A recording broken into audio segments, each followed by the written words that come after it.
Hello students, now will discuss question number 16. 16 क्या बोल रहा है? An old man while dialing a 7-digit telephone number, after having dialed the first 5 digits, suddenly forgets the last two digits, but he remembered that the last 2 digits were different.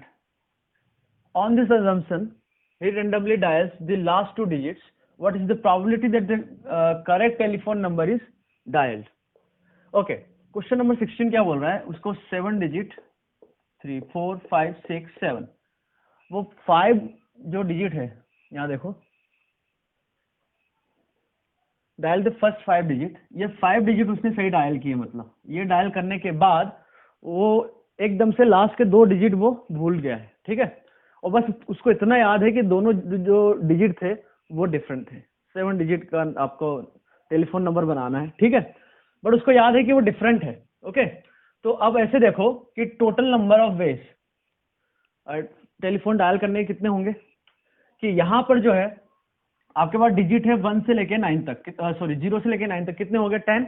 तो यहाँ पर 10 में से कोई भी डायल कर दे, और फिर डिफरेंट डिजिट से तो 10 में से मान लो 1 आ गया, तो बचे फिर 9 यहाँ पर. तो टोटल नंबर ऑफ वेज कितने हैं डायल करने के? 90. अब उसमें करेक्ट एक ही होगा, एक ही तो टेलीफोन नंबर करेक्ट होगा, तो उसकी प्रोबेबिलिटी हो गई 1/90. यदि यही केस हो जाता कि उसको यदि वो बोलता कि उसको ये याद नहीं है कि लास्ट के डिजिट डिफरेंट है या नहीं है ना, उसको कुछ पता नहीं है, तो लास्ट के 2 डिजिट सेम तो हो ही सकते हैं, तो तब प्रोबेबिलिटी होती कि यहां पर भी 10 में से कोई भी डिजिट आ जाए, यहां से भी 10 में से कोई भी डिजिट आए, तब प्रोबेबिलिटी हो जाती 1/100. किस केस में? जब उसको याद नहीं रहता कि last 2 digits were different. Okay, then probability will be 1/100. Okay, simple problem है. नाउ क्वेश्चन नंबर 19, सॉरी 19 नहीं, 17. 17 में क्या बोल रहा है? 5 different marbles are placed in 5 different boxes randomly. Find the odds in favor that exactly 2 boxes remain empty, given each box can hold any number of marbles. Okay, तो अब यहाँ देखो क्या बोला गया है. आपके पास टोटल कितने बॉक्स है? 5. Question number 70, box 1 2 3 4 and 5. कितने मार्बल्स है? 5. M1 M2 M3 M4 and M5. अब टोटल नंबर ऑफ केसेस कितने होंगे 5 मार्बल को 5 बॉक्स में प्लेस करने के?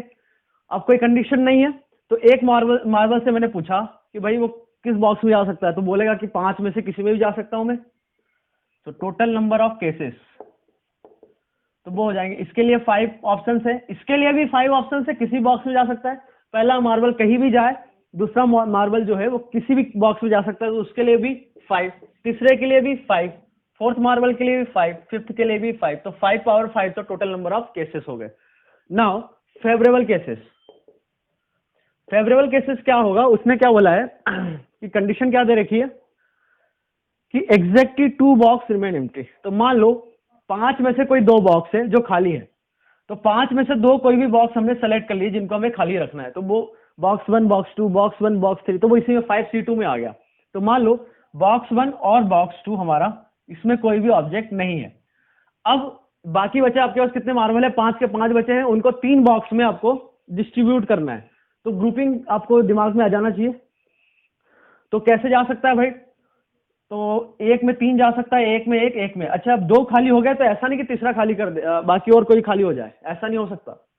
आप 5 में से आपने 2 बॉक्स ले लिए जो खाली है, ठीक है, तो अब 3 1 1 ऐसे जा सकते हैं, या फिर 2 2 1, मतलब किसी बॉक्स में 2 जाए, फिर दूसरे में किसी में 2 जाए और किसी में 1 जाए. आगे बात समझ में? तो ग्रुपिंग का टोटल नंबर ऑफ बेस कितने हो गए भाई? टोटल कितने हैं? 5 फैक्टोरियल डिवाइडेड बाय 3 फैक्टोरियल. ये दोनों इक्वल साइज के ग्रुप है, तो उसके कारण से 2 फैक्टोरियल. आगे बात समझ में? इसका ग्रुपिंग का number of base 5 factorial divided bye 2 factorial. 2 factorial, ये इक्वल साइज के ग्रुप है, तो उसके कारण 2 फैक्टोरियल. तो ये तो आपने 3 ग्रुप बना दिए. अब इन 3 ग्रुप को, जो बॉक्स बचे हैं आपके पास, मान लो B1 B2 खाली हो गया, तो बचे कितने? 3 बॉक्स, B3 B4 B5.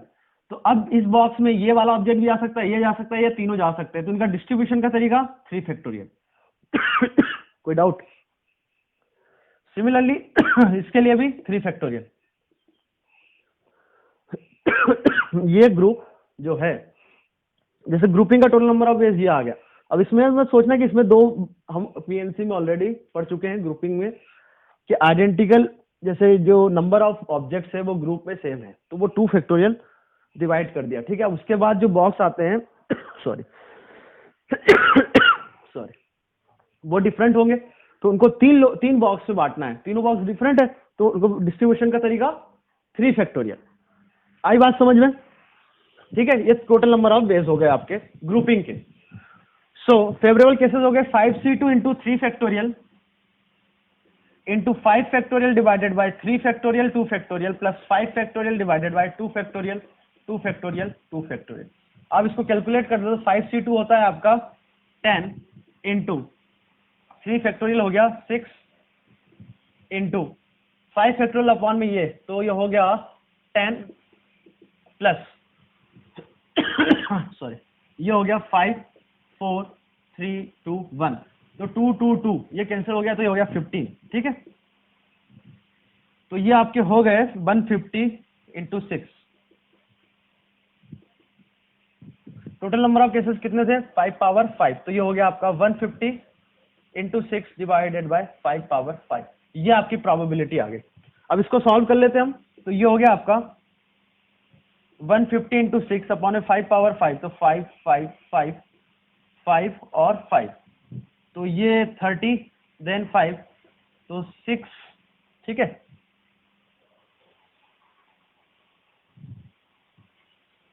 अच्छा एक मिनट ये जो होगा 10 इंटू 10 प्लस 25 होगा ना तो 250 इंटू ये एक तो ये हो गया आपका 250 तो 250 में 5 इंटू 5 तो ये बचेगा आपका 10 देन 5 से ये गया तो ये 12 अपॉन में आ गया आपका 25। प्रोबेबिलिटी आ गई 12 अपॉन में 25। तो हमें जो बताना है प्रोबेबिलिटी थोड़ी ना बतानी, हमें क्या बताना है odds in favour. Odds in favour क्या हो जाएगा भाई, ऑड्स इन फेवर वो हो जाएगा फेवरेबल केस 12 अपॉन में अनफेवरेबल। अनफेवरेबल कितना होगा total minus favourable 25 minus 12 that is 13। तो ऑड्स इन फेवर हो गए 12:13। ओके, कोई डाउट? नाउ क्वेश्चन नंबर 18 में क्या बोल रहा है देखो, leap year is selected at random, find the probability that it has 53 Sundays. और बी क्वेश्चन है 53 संडेज एंड मंडेज, सी है 53 संडे और मंडे। लीप ईयर हमें पता होना चाहिए कि उसमें नंबर ऑफ डेज कितने होंगे 366। Number of days will be 366। तो इन 366 में यदि हम देखें तो नंबर ऑफ वीक्स कितने हो जाएंगे 52 क्योंकि 52 इंटू 7 दैट इज 4 364 डेज जो है वो आपके 52 वीक्स बना देंगे। इसका मतलब ये हुआ कि Monday Tuesday Wednesday Thursday Friday Saturday and Sunday ये सब जो है 52 टाइम्स आएंगे। ओके, और लीप ईयर है तो जो 2 दिन बचते हैं, ध्यान से समझना, जो 2 दिन बचते हैं वो क्या क्या हो सकता है भाई आपका, वो हो सकता है Monday Tuesday Monday Tuesday Wednesday Thursday Friday Saturday and Saturday Sunday. आ रही बात समझ में? तो संडे में हमने सैटरडे है ना और संडे और एक और बच जाता है संडे मंडे, ये भी तो हो सकता है। तो संडे को हमने लिख दिया एसयू और जो एस है वो सिर्फ सैटरडे का, एसयू मतलब संडे, ठीक है।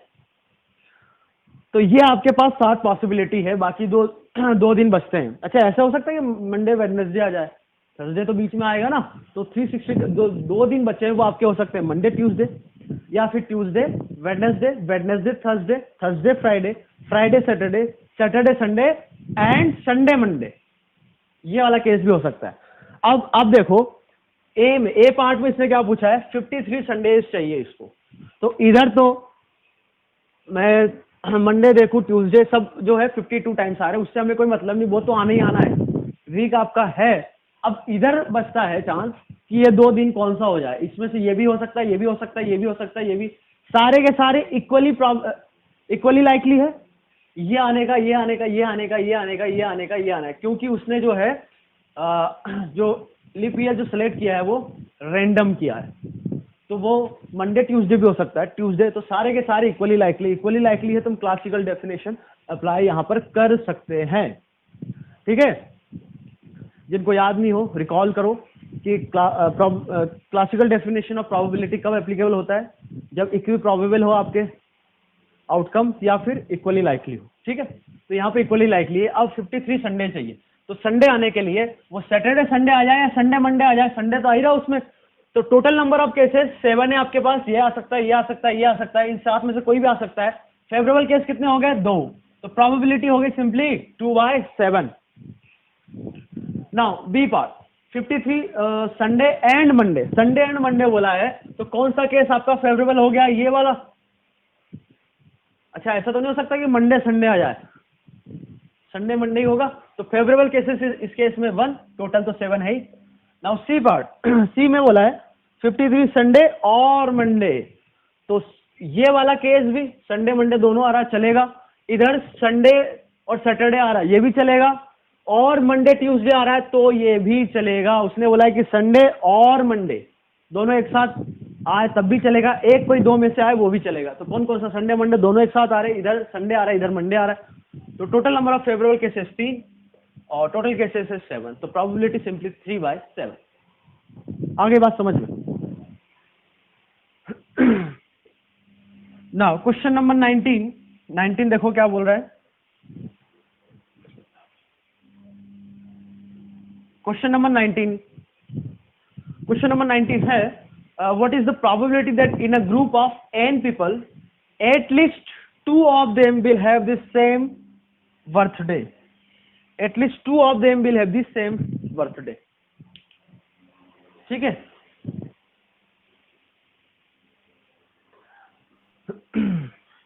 तो यहां पर हम बात करें कि जो ईयर की बात कर रहा है वो हम एक नॉर्मल ईयर लेंगे, मतलब जिसमें कितने डेज हो? 365 डेज।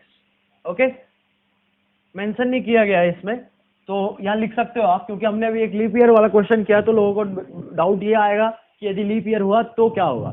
तो आप उसको हटा दो, आप तो ये देखो कि नॉर्मल ईयर 365 डेज का हम ले रहे हैं। ठीक है, स्पेसिफाई कर सकते हो आप क्वेश्चन में कि जो ईयर है वो 365 डेज का। अब क्वेश्चन देखो, probability that in a group of n people at least 2 of them will have the same birthday. सबसे पहले तो आप ऐसे समझो कि n जो है नंबर ऑफ पीपल यदि 365 से ज्यादा हुए, नंबर ऑफ पीपल 365 से ज्यादा हुए तो क्या होगा? तो हो जाएगा कि प्रोबेबिलिटी उस समय 1 हो जाएगी। क्यों? क्योंकि मान लो मैं 366 डेज ले लेता हूं, तो आपको मान लो 364 जो पीपल है उनका सबका एक एक दिन बर्थडे हो गया। अब जो बचता है 2 लोग है ना, और एक दिन बचता है, तो वो वाला केस रिपीट करना ही करना है। केस रिपीट करने का मतलब ये है कि सेम दिन पे बर्थडे हो सकता है। तो 366 यदि मैं 365 से ज्यादा में कितने भी लोग ले लूं तो उस समय क्या होगा? बात समझ में आ रही है? उस समय क्या होगा कि सेम डे पे कम से कम 2 लोग ऐसे मिलेंगे जिनका बर्थडे उस दिन आएगा। ये बात समझ में आती है?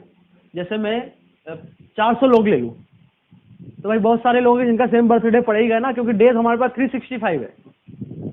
कॉमन सेंस है।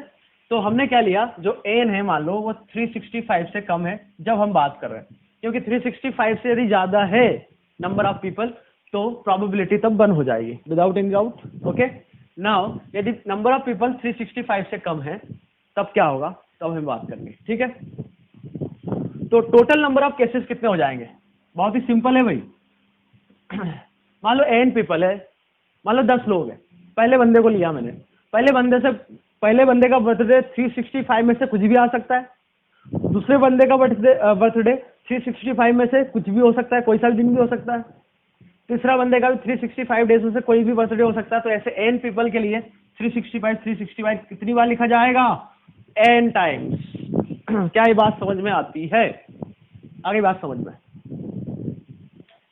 तो ये आपके हो गए टोटल नंबर ऑफ केसेस, मतलब n लोगों के जो बर्थडे है वो इतने तरीके से आ सकते हैं। ओके, नाउ अब उसने क्या बोला है कि at least 2 of them will have the same birthday. तो हमें केसेस बनाना पड़ेगा कि एग्जैक्टली 2 लोगों का एक बर्थडे हो, एग्जैक्टली 2 लोगों का 3 लोगों का एक ही दिन बर्थडे हो, एग्जैक्टली 4 लोगों का एक ही दिन बर्थडे हो, ऐसे एग्जैक्टली n लोगों का सभी का एक दिन का एक ही दिन वो सारे पैदा हुए हो। ओके, तो इससे बेटर ये है कि हम वो कर दें कि total number of cases minus सभी का बर्थडे अलग अलग दिन हो। टोटल नंबर ऑफ केस में से हम वो वाला केस माइनस कर देंगे कि जितने आपके पीपल n लोग हैं उन सब का बर्थडे अलग अलग दिन हो। तो हमने क्या किया, टोटल कितने आपको दिन चाहिए भाई, कितने लोग हैं आपके पास? सबसे पहले तो देखो n पीपल, मान लो पर्सन 1 पर्सन 2 ऐसे पर्सन n। तो हमने क्या किया कि उतने ही दिन सेलेक्ट कर लिए। कितने कितने दिन? n days. तो 365 में से n डेज सेलेक्ट करने का नंबर ऑफ वेज कितना होगा? 365 n कैपिटल N कर लो क्योंकि उसने दे रखा है।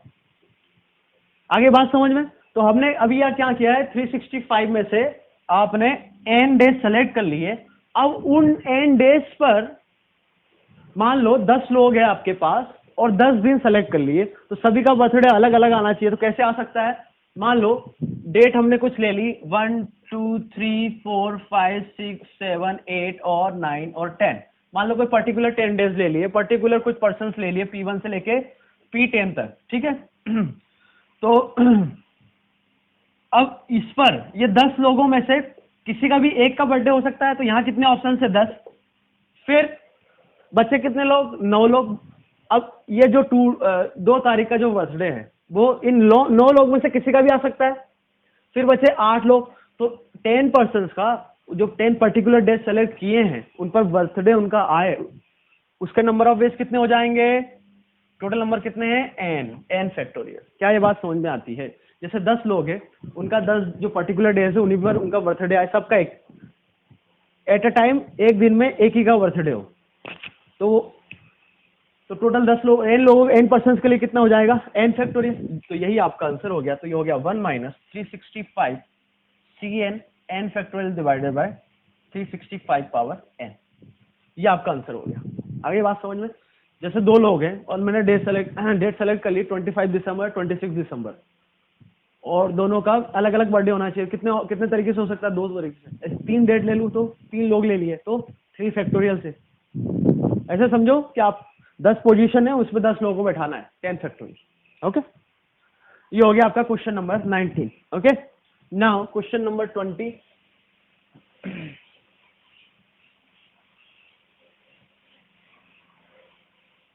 क्वेश्चन नंबर 20 क्या है?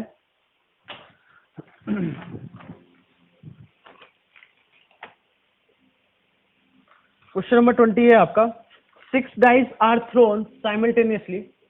6 dice are thrown simultaneously. Find the probability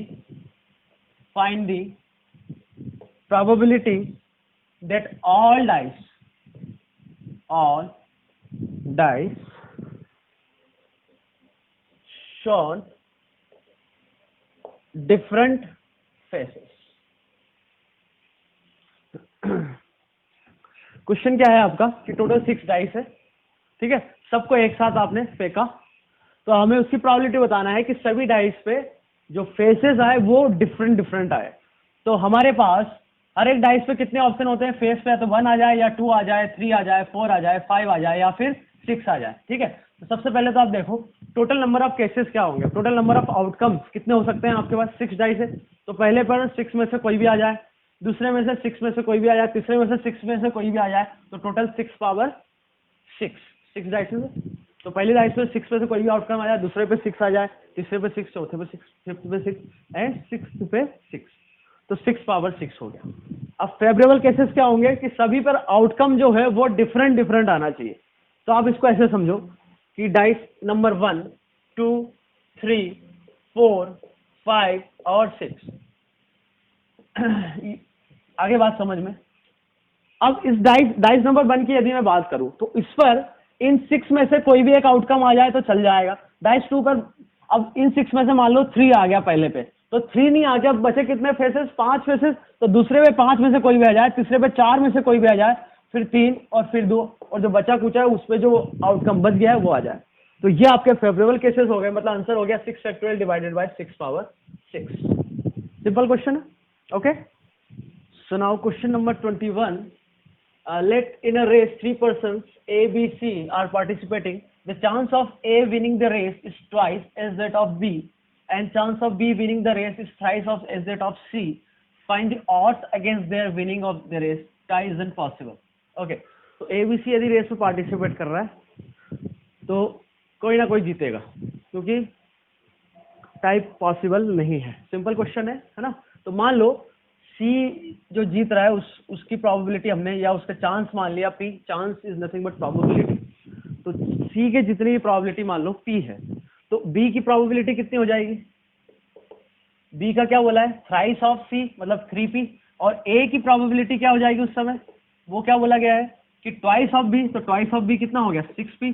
तो कहने का मतलब है कि सी जीते या फिर बी जीते या फिर ए जीते, कोई ना कोई जीतेगा, तो उनका प्रोबेबिलिटी का सम शुड बी 1। ओके, सो यहां से पी आपका आ गया 1/10, ठीक है। तो इसके जितने की प्रोबेबिलिटी 1/10, इसके जितने की प्रोबेबिलिटी 3/10, इसकी जितने की प्रोबेबिलिटी 6/10, ठीक है। सो ऑड्स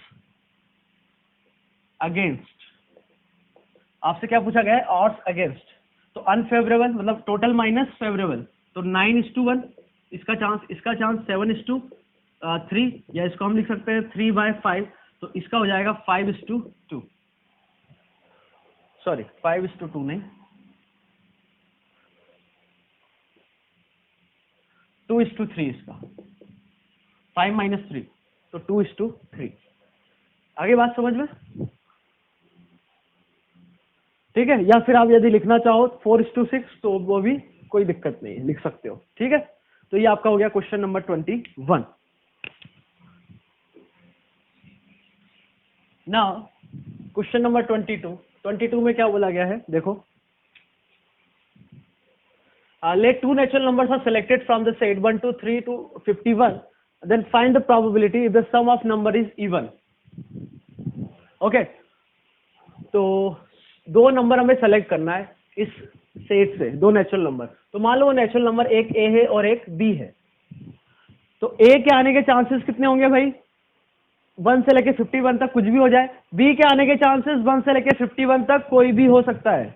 मान लो हमने एक नेचुरल नंबर 3 ले लिया, दूसरा 3 ले लिया, तो उसका सम इवन हो रहा है क्या, वो भी चलेगा, दोनों सेम हो सकते हैं, ठीक है। तो टोटल नंबर ऑफ केसेस कितने होंगे भाई, सबसे पहले तक total number of cases will be 51 × 51, that is 51 का स्क्वायर। आगे बात समझ में। अब फर्स्ट पार्ट देखो, उसने क्या बोला है कि sum of number is even. Sum of number यदि आपको इवन चाहिए, तो 2 नंबर का सम इवन कब होता है, जब दोनों के दोनों इवन हो या दोनों के दोनों ऑड हो।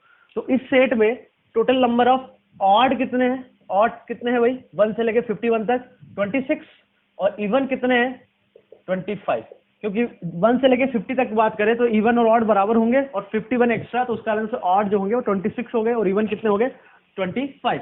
तो पहले की probability total number of cases कितने होंगे 51 का स्क्वायर। तो दोनों इवन हो जाए या फिर दोनों ऑड हो जाए। आगे बात समझ में, तो दोनों इवन हो जाए तो 25 × 25 ऑड, 26 × 26। आगे बात समझ में, मतलब कहने का मतलब ये है, इसमें वो भी आ गया कि एक 2 लूं दूसरा भी 2 लूं, एक 2 लिया 4 लिया। अब इसमें ध्यान से समझो, इवन में 25 में क्या उनको बोलने का मतलब है 25 × 25 किया, 2 इवन नंबर लिए ना, तो यहाँ 2 आया तो यहाँ 4 आया, यहाँ 4 आया तो यहाँ 2 आया। क्या ये दोनों केस चलेंगे क्या, बिल्कुल चलेंगे, क्योंकि टोटल नंबर ऑफ केसेस देखो, पहला 51 में से कोई भी आ सकता है, दूसरा 51 में से कोई भी आ सकता है, तो उसमें भी ये केस आया होगा क्या, बिल्कुल आया वो, क्योंकि पहला हम 51 में से कोई भी नंबर ले रहे हैं, तो मान लो 2 हो गया, दूसरा 51 में से कोई भी ले रहे हैं, मान लो 4 हो गया वो। अब ऐसा हो सकता है कि पहला 4 ले फिर दूसरा 2 ले। आगे बात समझ में, क्योंकि यहाँ जो हो रहा है वो क्या हो रहा है 51 में, मान लो यहाँ 2 आ गया, यहाँ 4 आ गया, तो इस 51 में 4 भी आएगा और इधर 2 भी आएगा, तो ये दोनों केसेस टोटल केसेस में आ गए। पहले हम बता चुके हैं, यदि आपको कोई कंफ्यूजन हो कि ये दोनों केस हम ले या नहीं ले, तो आप यहाँ देखो टोटल में क्या आ रहा है, क्या बिल्कुल आ रहा है, 2 2 4 आ रहा है, 4 2 भी आ रहा है, सम 6 हो गया, इवन हो गया। तो यहाँ भी वो लेना पड़ेगा आपको। अब जैसे मैं 3 लूँ और 5 लूँ, इसमें आ रहा है क्या, यहाँ 3 यहाँ 5 यहाँ 5 यहाँ 3 आ रहा है, तो यहाँ भी आ जाएगा 3 5 5 3। आगे बात समझो। Second, if product of number is divisible bye 2, product of number divisible by 2 है, तो कहने का मतलब ये हुआ कि कम से कम एक इवन होना चाहिए। तो टोटल नंबर ऑफ केसेस तो हमें पता है कितने होंगे, 51 स्क्वायर। अब दोनों इवन हो जाए तो भी काम चल जाएगा, दोनों इवन हो गए तो कितने केसेस हो जाएंगे, 25 इंटू 25 प्लस, मतलब और क्या हो सकता है कि पहला इवन हो जाए दूसरा ऑड हो जाए, या फिर पहले ऑड हो जाए फिर इवन हो जाए। क्योंकि फिर से एक बार बता रहा हूं, आप यहां समझो आप कि पहले में 2 लिया और इधर 5 लिया, तो इस केस में 5 आएगा और 2 भी आएगा। इवन ऑड और ऑड इवन, आप बोलोगे कि हमें तो एक इवन ले ले और एक ऑड ले ले, मतलब 2 बार क्यों लिखा है ऐसा? क्योंकि आप यहां समझो टोटल केसेस में आप यहां 2 लेते हो, यहां 5 आता है, यहां 5 आता है, यहां 2 आता है, दोनों केस अलग अलग हो रहे हैं। तो इवन लेने का चांस, इवन लेने का नंबर ऑफ बेस 25, ऑड लेने का 26 प्लस ऑड लेने का 26, इवन लेने का 25। आगे बात समझ में। थर्ड केस, अच्छा इसको हम ऐसे भी लिख सकते हैं कि 1 माइनस, या फिर ऐसे बोलो कि टोटल माइनस, जब दोनों के दोनों ऑड हो जाए, दोनों के दोनों ऑड होने की प्रोबेबिलिटी की, तो ये लिखो या ये लिखो एक ही बात है ना। आप लोगों को बताया था कि ये जो है बाइजेक्शन की तरह चलता है कि 1 माइनस, हमें क्या चाहिए कि प्रोडक्ट 2 से डिविजिबल हो, ये बोला गया ना। तो हमने क्या किया कि यहां पर कि टोटल माइनस, जब दोनों के दोनों ऑड हो जाएंगे, जब दोनों के दोनों ऑड हो गए तो प्रोडक्ट कभी भी 2 से डिविजिबल नहीं होगा। ओके।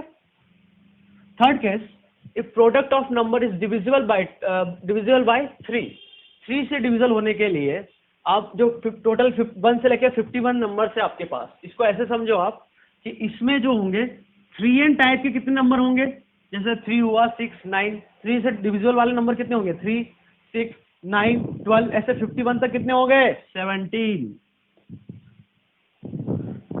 तो 3 से डिविजिबल होने के लिए जो दोनों नंबर है वो आपके 3n एंड 3n टाइप हो जाए, या फिर एक 3n हो जाए दूसरा 3n टाइप का ना हो, या फिर पहला 3n टाइप का ना हो दूसरा 3n टाइप का हो जाए। ये फिर से एक बार और बता देता हूं यदि किसी को डाउट है तो, मैंने इसमें क्या बोला गया है कि मान लो पहला आपका नंबर कुछ 6 हुआ, दूसरा 7 हुआ, तो इनका प्रोडक्ट 3 से डिविजिबल होगा, बिल्कुल होगा। अब इधर मैं 7 लूं इधर 6 लूं तो भी ये डिविजिबल बाय 3 है। तो ये वाला केसेस टोटल 51 के स्क्वायर में आ रहा है 2 बार, मतलब ये दोनों केसेस अलग अलग काउंट हो रहे हैं, तो न्यूमरेटर में भी अलग अलग काउंट करके चलना पड़ेगा हमें। आ रही है बात समझ में। तो 3n टाइप के कितने हैं टोटल, 17 प्लस 3n टाइप के कितने हैं भाई, सॉरी 3n, दोनों 3n टाइप के लेना है, तो इधर 3n टाइप लेने का 17, दूसरा 3n टाइप लेने का 17, तो 17 स्क्वायर, 3n टाइप लेने का 17, और फिर 3n टाइप का ना आए तो 3n टाइप के ना होंगे वो कितने होंगे, टोटल 51, उसमें 17 माइनस कर दो 34, तो 34 ये भी इसी टाइप से आएगा, तो इसको आप 2 से मल्टीप्लाई कर सकते हो। ठीक है। नाउ फोर्थ पार्ट में क्या बोला गया है, if square of none of the number N C, suppose जैसे आप 2 नंबर ले रहे हो ए और बी, ठीक है, 2 नंबर आप जो ले रहे हो ए और बी, तो दोनों नंबर जो सेलेक्ट करो उनका स्क्वायर 4 पर एंड नहीं होना चाहिए। तो 4 पर एंड कब होगा, आप ऐसे समझो कि एंड में मान लो 0 आ जाए, 1 आ सकता है, 2 आ सकता है, 3 आ सकता है, 4 5 6 7 8 और 9, इस टाइप का प्रॉब्लम हम कर चुके हैं। यदि इसका स्क्वायर करो तो इसका स्क्वायर 0, इसका स्क्वायर 1, इसका स्क्वायर कहाँ एंड होगा 4 पर, इसका स्क्वायर 9, इसका 6 5 6 9 4 1। तो जिस नंबर के एंड में 2 आ रहा होगा उसका स्क्वायर कहां पर एंड होगा, 4 पर। सिमिलरली जिसके एंड में 8 आ रहा होगा उसका स्क्वायर कहां खत्म होगा, 4 पर। ठीक है। तो आपके पास ऐसे नंबर 1 से लेके 51 तक कितने हैं, सबसे पहले तो 2 हो गया, देन 12 22 32 42, काउंटिंग करना कोई बड़ी बात नहीं है, जिस 8 पे एंड हो रहा तो 8 18 28 38 48, ये कितने हो गए टोटल 10। तो इन नंबर्स के अलावा, इन 10 नंबर्स के अलावा आप कोई भी ले लो, टोटल कितने हैं 51। अच्छा, टोटल नंबर आप कैसे, सबसे पहले तो 51 का स्क्वायर, 2 नंबर लेने का, ठीक है। अब हमें इन जो नंबर लेना है उनका कोई किसी का भी स्क्वायर 4 पर एंड ना हो, तो इनका स्क्वायर करूंगा तो 4 पे एंड हो रहा है। आ रही बात समझ में? तो इनके अलावा कितने बचे 41 नंबर्स, तो उसमें से आप कोई भी ले लो तो आपका काम हो जाएगा। सिंपल है बहुत ही। आई बात समझ में? नाउ नेक्स्ट है फिफ्थ पार्ट इसी क्वेश्चन का। ओके, यहां तक कोई दिक्कत? इसमें क्या बोला है, 2 नंबर जो आ रहे हैं उनका स्क्वायर करने पे वो 4 पर एंड ना हो। जैसे 12 का स्क्वायर करता हूं तो 144, 4 पर एंड हो रहा है, इस टाइप के नंबर नहीं चाहिए। तो ये 10 नंबर किसी का भी स्क्वायर कर दो वो 4 पे एंड होगा। तो इन 10 के अलावा बचे कितने आपके पास, टोटल 51 थे, 10 चले गए 41। तो 41 नंबर्स में से आप ए या बी जो नंबर लेना है आपको ले लो, कोई भी, कभी 4 पे एंड नहीं होगा। नाउ फिफ्थ पार्ट में क्या बोला है, sum of number is divisible by 5। Sum of number is divisible by 5। अच्छा क्वेश्चन है, समझना इसको। इस टाइप के क्वेश्चन जब भी आए, इसकी अप्रोच क्या रहेगी आपको ये समझ में आ जाना चाहिए कि सम हो, किसी से भी डिविजिबल हो, 5 से बोलूं 6 से बोलूं, या जैसे हमने 2 एग्जांपल लिए, sum of number is divisible by 5 and 3, एक दूसरा क्वेश्चन, ठीक है। तो ऐसे समझो इसको, 1 से लेके 51 तक 5 एंड टाइप के, 5 एंड टाइप ये आपको समझ में आ जाना चाहिए। जैसे 3 एंड टाइप लिया था, तो 5 एंड टाइप के मतलब जो 5 से डिविजिबल हो, 1 से लेके 51 तक कितने नंबर्स होंगे ऐसे, पहला 5, 10, 15, 20, ऐसे 50 तक कितने नंबर्स हो गए आपके 10। आप तो ऐसे समझो कि 1 से लेके 50 तक 5 एंड टाइप के 10 होंगे, 5 एन प्लस 1 टाइप के 10 होंगे, 5 एन प्लस 2 टाइप के 10 होंगे, 5 एन प्लस 3 टाइप के 10 होंगे, और 5 एन प्लस 4 टाइप के 10 होंगे। अब ऐसा मत कर देना 5 एन प्लस 5, अरे भाई ये तो यही हो गया। कब, जब 1 से लेकर 50 तक लो, तो यहाँ तो 51 है, तो 51 किस टाइप का नंबर है, 5 एन प्लस 1, 50 प्लस 1, 5 एन 50 जो हुआ 5 एन हुआ, प्लस 1 करेंगे तो 51, तो जो 5 एन प्लस 1 है वो कितने आपके पास 11। आगे बात समझ में। अब क्या करना है कि जो दोनों नंबर हमें चाहिए उनका जो सम है वो 5 से डिविजिबल हो। तो क्या क्या हो सकता है कि दोनों हम 5 एन टाइप के ले ले तो भी काम चल जाएगा, या फिर एक 5 एन प्लस 1 ले ले, एक 5 एन प्लस 1 ले ले, और दूसरा 5 एन प्लस 4 ले ले। तो इनका सम, अब इनको आप सम देखो तो क्या हो जाएगा, n1 n2 कर लो, तो इनका जो सम होगा वो देखो आप क्या होगा कि 5 n1 प्लस n2, 4 प्लस 1 5, तो ये 5 से डिविजिबल है क्या। आगे बात समझ में। तो अब इसमें जैसे पहले तो हम करते आए 5n प्लस 1 लिया, 5n प्लस 2 लिया, तो हमें ये भी लेना पड़ेगा 5n2 plus 4 and 5n plus 1, इस टाइप से भी। तो दोनों केसेस हम एक साथ लिख सकते हैं, आगे लिखेंगे। और फिर क्या हो सकता है कि प्लस 2, तो दूसरा क्या होना चाहिए प्लस 3 टाइप का, क्योंकि सम फिर 5 से डिविजिबल। तो ऐसे ही 5n प्लस 3 टाइप का एंड 5n प्लस 1 टाइप का। ये n1 n2 हटा दो, कंफ्यूज करेगा वो आपको फालतू में, है ना। n तो कोई क्या है, इंटीजर है, जब ये नंबर 1 से 51 रहे उसके लिए, ठीक है। आगे बात समझ में। तो इसकी प्रोबेबिलिटी हम लिखे तो टोटल नंबर ऑफ केसेस तो हमें पता है कितने हैं 51 का स्क्वायर। ओके, अब दोनों 5n हो तो 5n टाइप के नंबर्स कितने हैं 1 से 51 में 10, तो दोनों 10 इंटू 10। अब एक 5n प्लस 1 हो, 5n प्लस 1 और एक 5n प्लस 4, तो 11 इंटू 10। अब इसमें ये मत भूलना 2 से मल्टीप्लाई करना, क्योंकि इसके लिए भी ऐसे हम केस लिखेंगे तो 2 बार कर दिया, 2 से मल्टीप्लाई कर दिया। सिमिलरली इसके लिए जैसे 5n प्लस 2 और 5n प्लस 3, ये कितने हैं 10 10, तो 10 स्क्वायर और इंटू 2 इस केस के लिए। तो ये आपकी प्रोबेबिलिटी हो गई 5th केस में। ओके, नाउ क्वेश्चन नंबर 6, इसी का 6 क्या बोल रहा है इसमें, sum of number is divisible by 3। तो इसमें आप देखो क्या होगा कि 3n टाइप के नंबर कितने हैं आपके पास 17, 3n प्लस 1 के 17, 3n प्लस 2 के 70, मतलब 1 से 51 में 3n, 3n plus 1, 3n plus 2 सारे जो है सेम नंबर से टोटल, ठीक है। अब हमें 3 से डिविजिबल चाहिए, तो दोनों नंबर क्या हो जाए 3n एंड 3n टाइप के, और एक 3n प्लस 1 हो जाए और दूसरा 3n प्लस 2 हो जाए तो भी चलेगा। अब इसमें ध्यान रखना कि एक और केस कौन सा आएगा जब 3n प्लस 2 हो और दूसरा 3n प्लस 1 हो। तो टोटल नंबर ऑफ केसेस हो गए 51 स्क्वायर, 3n टाइप के 17 स्क्वायर, इधर 3n plus 1 3n plus type के 17 स्क्वायर, और इस कारण से 2 से मल्टीप्लाई करना पड़ेगा। ठीक, आगे बात समझ में।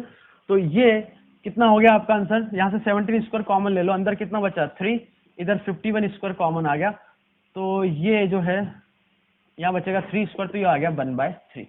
So probability is 1/3। ओके,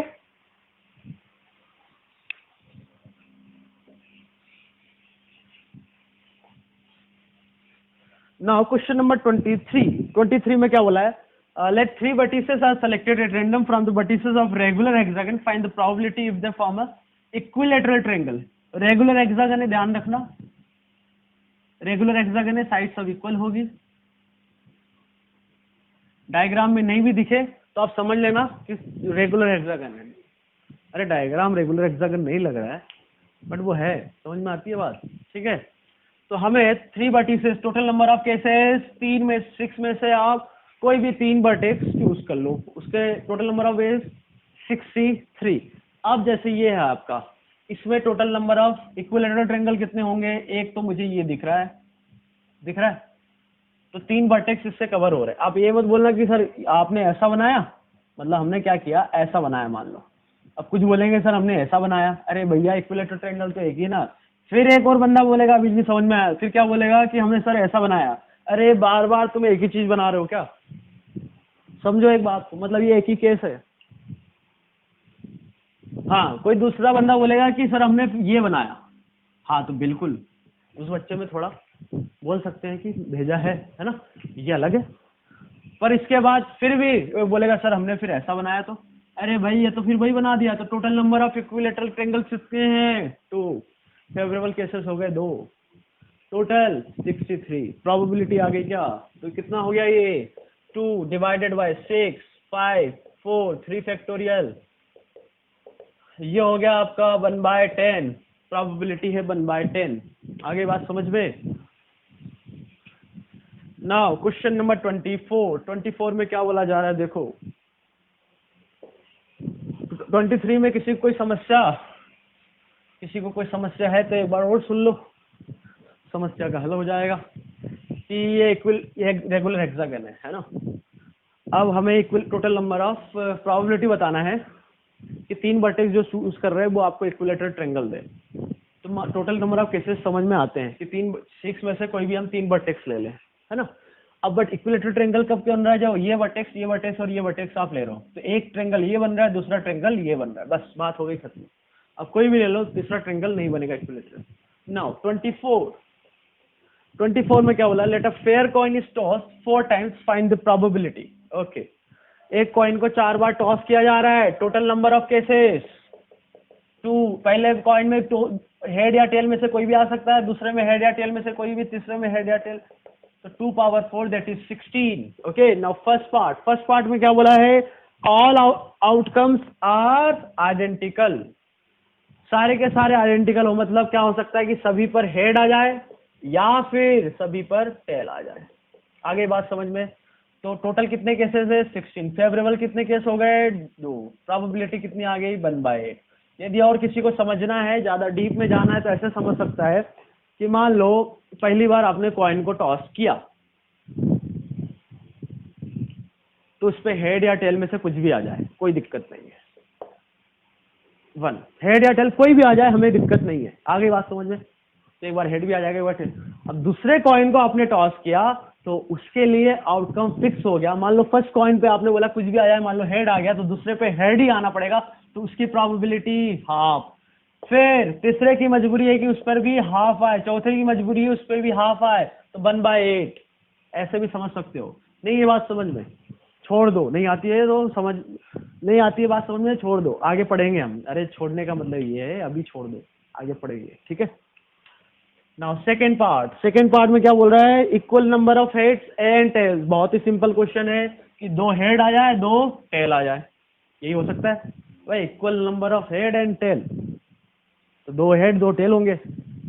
अच्छा, तो अब कोई सोचेगा, क्या सोचेगा कि सर ऐसा भी तो हो सकता है कि पहले पे हेड आया, दूसरे पे हेड आया, तीसरे पे टेल आया, चौथे पे टेल आया। तो ये भी तो हो सकता है कि पहले पे हेड आए, दूसरे पे टेल आए, पहले पे हेड आए और चौथे पे टेल आए। यदि उसने इतना सोच लिया तो काम ही खत्म हो गया उसका।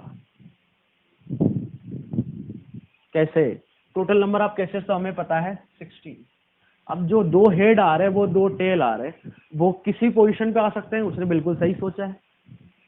तो ऐसे आप टोटल नंबर ऑफ केसेस बना लो, या फिर ऐसे देखो कि टोटल कितने ऑब्जेक्ट है, 4, उनका अरेंजमेंट, उसमें 2 आइडेंटिकल हेड और हेड, 2 टेल आइडेंटिकल है, तो उनका अरेंजमेंट ये हो जाएगा। तो ये कितने केसेस आ गए?